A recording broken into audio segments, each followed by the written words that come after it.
ओम शांति। अष्टावक्र गीता 18वां प्रकरण और सूत्र 20वां कल से आगे। अष्टावक्र कहते हैं, आग्रह और संकल्प, प्रवृत्ति तथा निवृत्ति, ग्रहण और त्याग भी यदि अहंकारवश किए जाते हैं तो बंधन है। स्वाभाविक रूप से करना ज्ञानी के लिए भी उपेक्षित है।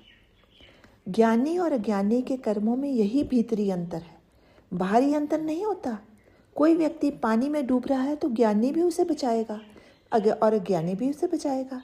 दोनों के कार्य में कोई भिन्नता नहीं होगी, किंतु अज्ञानी भागेगा पुरस्कार पाने के लिए कि कहीं राष्ट्रपति पदक मिल जाए, कि अपनी जान जोखिम में डालकर उसने किसी के प्राण बचाए, अखबारों में खबर छप जाए, फोटो छप जाए। किंतु ज्ञानी अपना कर्तव्य निभाकर चुपचाप विदा हो जाता है। धन्यवाद लेने की भी उपेक्षा नहीं रखता।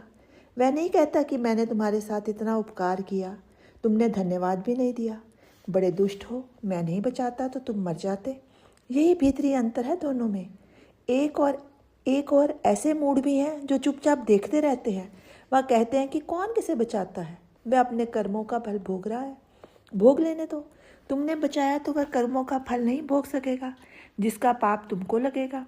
यदि बचकर उसने किसी की हत्या कर दी तो उसका पाप तुम्हें ही लगेगा। इसी प्रकार कुछ मूड दान देने में भी ऐसा हिसाब लगाते हैं कि क्या पता इससे वह शराब पिएगा या जुआ खेलेगा तो पाप तुम्हें भी लगेगा। ऐसी मूड मान्यताएं कई अज्ञानी बना लेते हैं। अहंकार रहित एवं स्वाभाविक रूप से फलाकांक्षा रहित होकर किया गया कर्म ही मुक्त करता है, जो स्वभाव से होता है। आगे सूत्र 21वां।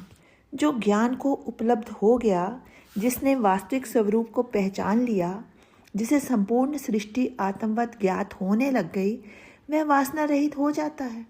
संसार एवं मोक्ष प्राप्ति की वासना भी नहीं रहती, इसलिए वह किसी वस्तु की इच्छा भी नहीं करता। वह आलंबन रहित हो जाता है। सहारा असहाय को ही चाहिए। ज्ञानी असहाय नहीं रहता, वह स्वच्छंद होता है, किसी के दबाव में आकर कोई कार्य नहीं करता, बल्कि अपने विवेक से करता है। ओम शांति। शेष कल।